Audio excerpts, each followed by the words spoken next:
Meditation, awakening and enlightenment. People from the Eastern Hemisphere are probably more acquainted with the term or the word enlightenment. If you're from the Western Hemisphere, you probably are acquainted with the term awakening. So what is awakening or enlightenment? In the Western tradition, Abraham Maslow was really the pioneer in studying these wonderful experiences of awakening. He called them peak experiences. They really are magical, wonderful, enlightened experiences of truly being present in the moment. Being present in the moment and alive. Being so present that you feel and sense everything around you and everything inside of you. It was a very magical, beautiful experience he found as he researched it many years ago. In more of the Eastern traditions they use the word enlightenment, very similar to what we call awakening in the West. It entails losing the ego and being present with right now. Buddha is quoted to have said there is no self. I think what he meant is that we are so in touch with all that is around us that we lose the ego identity of me and mine. There's a greater love and we're more in touch with other people than we are with ourselves. Sometimes, when people do drugs, this experience of me and mine occurs. I definitely don't advocate this method as a way of moving into an awakening. We all know that drugs are not a solution to finding ourselves but will only put us on a path to self-destruction. Meditation is a safe and much more effective way of experiencing this form of awakening. There truly are many different definitions of enlightenment or awakening. I could go on and on about what it means or what it doesn't mean. In the Western tradition the term Vijnana is described as it isn't what you think it is. It means that it isn't anything that you think it is. In the East they often use the term niti, which means not this, not that.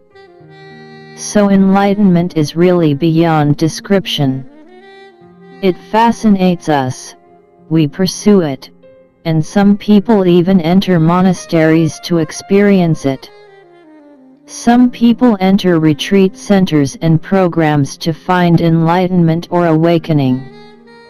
There is a lot of energy around the world going into finding an awakening or enlightenment.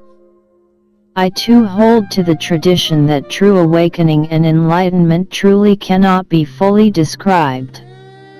It is beyond words, beyond description.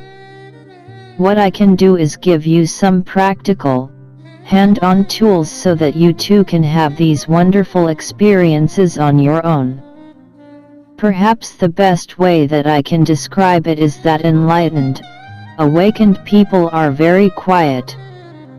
I don't mean that they don't talk, what they do is they stay still inside. They allow their mind to be quiet, to be at rest, and to be present with what is. I often use the example of children. Children are often perfect examples of enlightened beings because they are really 100% present with what is, right here, right now. They don't worry about the past or the future. They concentrate on that moment that they are living in. If you're interested on having your own enlightenment experience, I encourage you to be still. Be quiet, quiet the mind. What you will find is that in that vacuum, in that huge emptiness of nothingness, it is actually filled beyond description. Let me give you an example. If you have ever been in a cave, as I have been when I've been spelunking, when you turn off all lights it becomes pitch black. It is still, with no talking, yet what you will find is that is still but so amazingly full that emptiness can be. That silence is amazing. I encourage you to find this emptiness, this quietness, and be present with what is.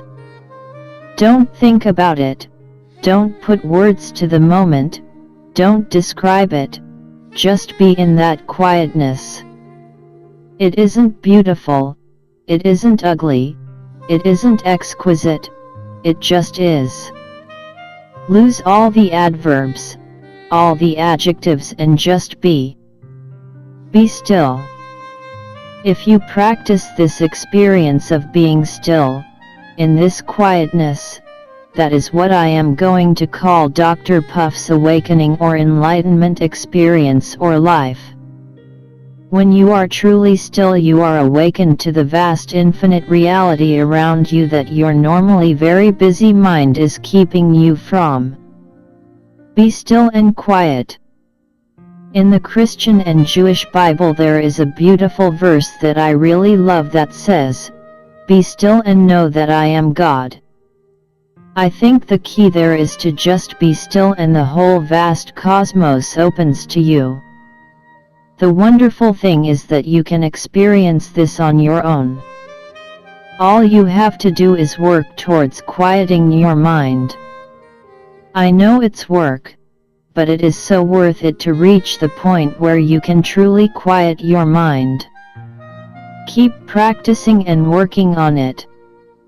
I think one of the best ways of achieving this is to go on a retreat, but if this is not possible, keep using the techniques I teach you here or the podcasts on my website to work towards that moment when you become enlightened.